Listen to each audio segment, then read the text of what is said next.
wait and watch. This is not my line, but a line from the story, and the whole story is connected to it. This story is about a girl who became so possessive in love that what she did with the boy, you will find out in the story itself. Let me tell you, these are not just stories but lessons as well. I hope we all listen to these stories and also take lessons from them. How possessive a girl can become for someone, you will hear in the story and you will get an idea. And what kinds of magical tricks exist nowadays, you will also find out in the story. I found this story very interesting, but it was also very strange. So, without wasting time, let's move towards our story. It is said that when these creatures are mentioned, they come close with great interest and start listening to your conversations. If possible, check under your bed once to see if someone is there. And if you feel scared, don't turn off the light. Well, let's move towards our story. Hello, I cannot share my name here. When you listen to the story, you will understand why I cannot share my name. The story I am about to share with you, I was also at fault to a great extent, and that is why all these things happen to us. Surely after listening to the story, your audience will also say bad things about me. But this is between me and my God. The purpose of sharing the story is so that the mistakes I made, you don't make them. And may God never let such things happen to you or your family. So I won't waste time. I'll start my story. This is from the time when I was in first year. Used to study in a college. There was a class fellow in my class whom I liked a lot. All the boys in the class were attracted to her. I also liked her, but the special thing about her was that she didn't pay attention to anyone. But some things happened, and I started talking to her. Here, let me tell you. My sister was also in the same college. Our classes were not the same, but the girl became friends with my sister, and through her, I started talking to her a lot. Then, I started liking her, and we started spending time together. One day, I got the chance, and told her how I felt, that I liked her. After that, she started paying attention to me. From her conversations, I could tell that she also liked me. She didn't give me an answer immediately, but after that, her body language was always towards me. In the last period, if we were attending a class, she would smile at me. That's where our love story started. We spent a lot of good time together, stayed together until university, and things reached a point where the girl started telling me to marry her. I kept telling her that I would talk to my family, but honestly, I had no intention of marrying her at that time. It's not that I wanted to deceive her, but I just didn't want to get married at that time. The girl became very serious and extremely possessive in love. She used to call me all the time. At first I liked all this, but then a time came when I started getting irritated. She would call me continuously. I had to tell her my routine from waking up to sleeping at night. Before sleeping, I had to talk to her on the phone. In the beginning, I used to talk to her happily, but along with university, I started a job, and I became very busy. With the job and studies, I didn't have much time. I couldn't give her time, and she became even more possessive. That's why I started getting irritated, thinking, why should I tell you my every routine? Because of this, we started fighting, where there was so much love. Now, whenever I talked to her on the phone, it felt like I was talking to an enemy. Now, if I got a little time during the day, I thought I'd have a nice conversation, but even that time was spent fighting. Things reached a point where I stopped calling her. Believe me, Adnan, even if you block someone on the SIM, you can still see if there were missed calls. When I woke up, I would see 150 to 200 missed calls on my phone. I was very worried. The girl was extremely possessive. I had no idea she loved me so much. The purpose of explaining the plot in such detail is so that it will be easier to understand what happens next. How far a girl's obsession took me. Then in my office, there was a girl with whom I started talking a lot. She seemed like my ideal. Here, let me tell you, many people will comment that it was you who started it. You fell in love, and now you don't like her being possessive. Yes, that's true. I loved her, but I can't explain how possessive she was. Thinking of her as my wife scared me. Girl who keeps an eye on me from morning to night. I didn't get those vibes from her anymore. Now this girl in my office became very attached to me, and I also evolved with her. Our love story started, and I properly sent a proposal to her house. Things worked out, and our wedding date was fixed. Here, let me tell you, I live in a posh area of Lahore, Pakistan. After marriage, I had a plot that my father told me to build and live in. I started building a small bungalow on that plot, and after marriage, I shifted there. Now, the story starts from here. That girl still hadn't left me. She used to message me, and I could tell it was her. In the messages, sometimes she wanted my emotional attention. Sometimes she would get angry, sometimes threaten me. Adnan, I can't tell you how extreme she was. You can't even imagine. Reading her messages made my hands tremble. She loved me so much. The missed calls and messages started to decrease a bit. Then, one day, it was as if she found out I was married, and after that, she went to the extreme. So many calls, so many messages, and started calling me from other numbers. Sometimes she would beg me, sometimes threaten me. I can't describe the situation, Adnan. I am telling you all this openly, so that my lesson reaches others and no one else faces such problems.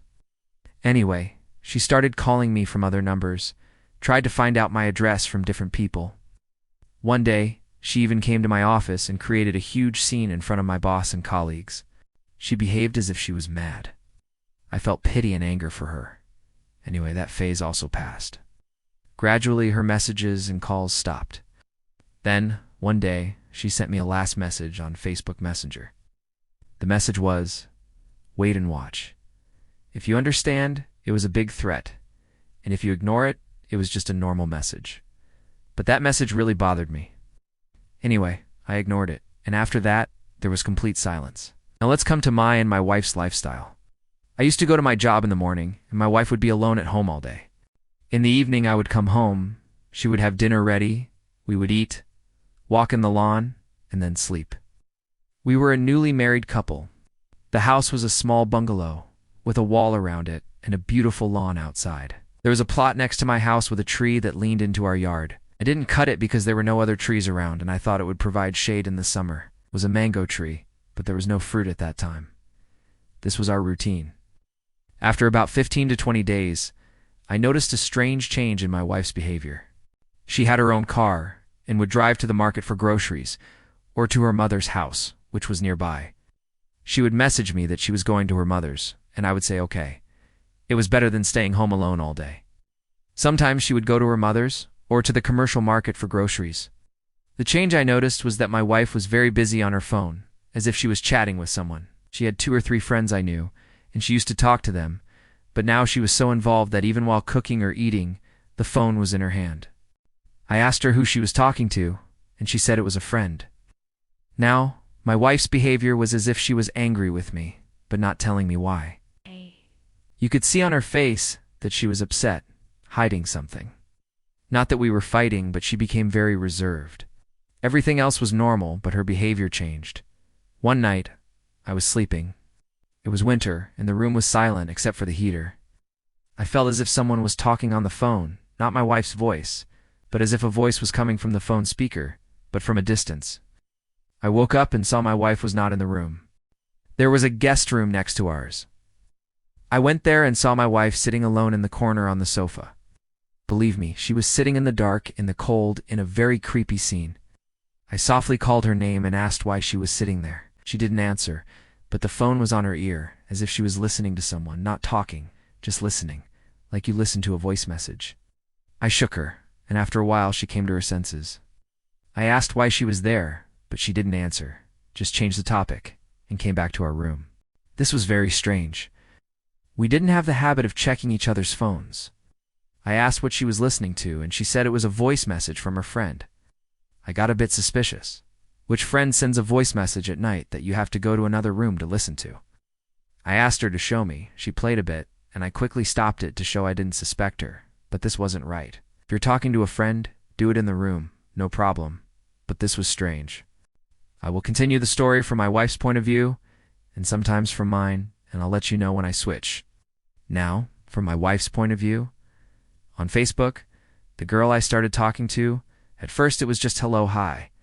Then, on my birthday, she wished me and said, "I can tell you about your nature from your date of birth. You are like this, like that, you are good-natured," and she started telling me things only I knew. I became curious and started talking to her more.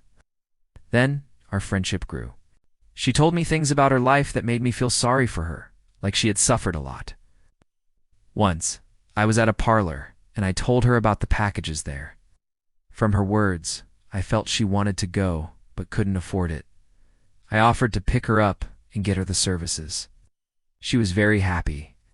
I took her to the parlor, got her everything, and she thanked me a lot. I became very attached to her because she respected everything I did for her. We often talked on the phone when she made carrot sweet dish for me and I brought it home and liked it. One day she asked if I would show her my house. I said, yes, come over. Let me know when your husband is not home.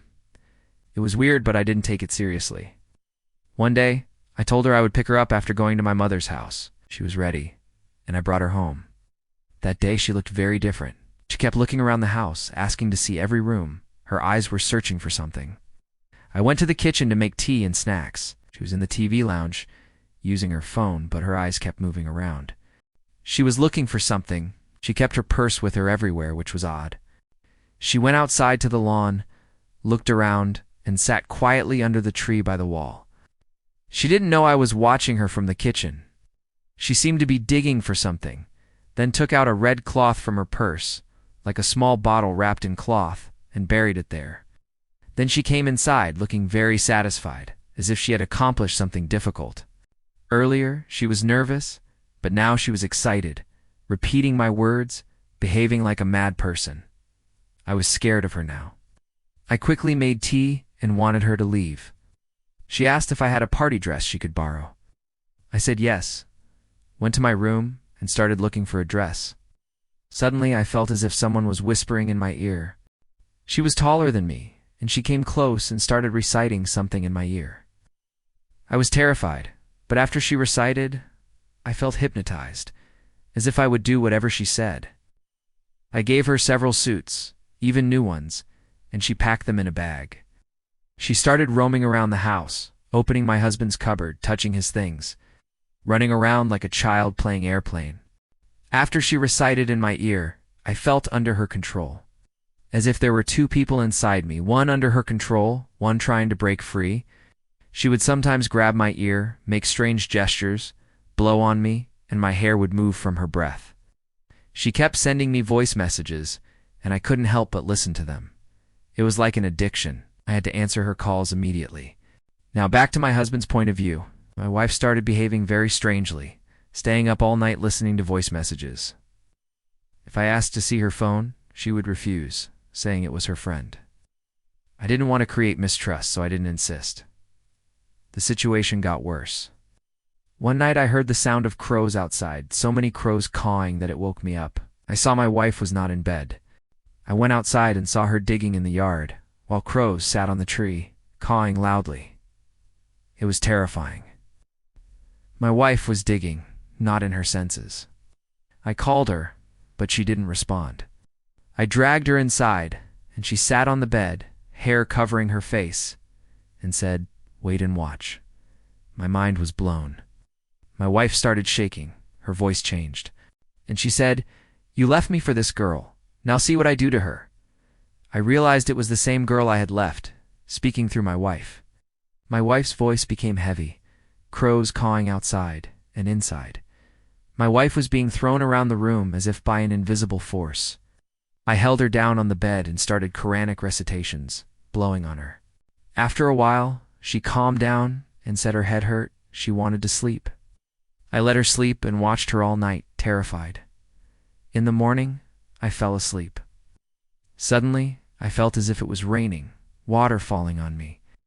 I woke up and saw my wife with a bottle, sprinkling it around the room and on me. It wasn't water, it was petrol. She had poured petrol everywhere. I quickly grabbed the bottle, took her outside, put her in the car, and drove to her mother's house. As soon as we left the house, she became normal, quiet. I told my mother-in-law everything. She called a Malvi, a religious scholar, who did a spiritual healing, and said he needed to check our house. After reciting on my wife, he said she was under severe black magic, and someone close was continuously attacking her, wanting to harm us. Checked her phone and found all the voice messages were from that girl. I asked my wife if she had come to our house, and she said yes, once, and I gave her some clothes. She remembered seeing her hiding something in the yard. The Malvi came to our house, and when we dug where my wife pointed, we found a small bottle with vermilion, lemons, green chilies, and other things, all rotten. The Malvi said this was black magic, and the girl had reached our house. The house was badly affected, and we needed to remove the effects or it could be fatal. The Malvi said my wife should stay at her mother's for now, as the effect was in the house. On Thursday, he would come and do a recitation at our house. When the day came, I brought my wife home, and the Malvi started the recitation. My wife started begging me to stop him, to not let him in. I realized it was not my wife, but the same entity controlling her. The Malvi lit incense and started reciting loudly. My wife screamed, cried, and begged to stop. The Malvi said the magic was now reversing onto those who did it. After a long session, he said he would need to come 2 or 3 more times to completely remove the effect. After 3 sessions, things became normal. We found many amulets in the house, which the Malvi told me to throw away at a deserted place at night, doing Quranic recitations, and not to look back. I went alone, found a deserted place, and started reciting. It felt as if many entities were gathering around, trying to stop me. I heard noises. My car alarm went off as if someone was knocking on it.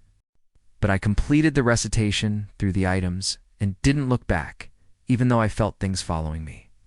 I got in my car and left. After that, everything stopped. Nothing happened again, and we don't know where that girl is now.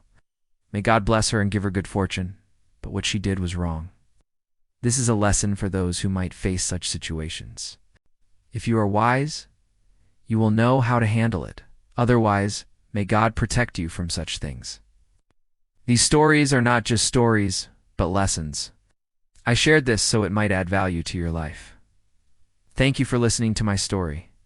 I hope you liked today's story. If you liked it, don't forget to like the video. And if you are new to my channel, subscribe.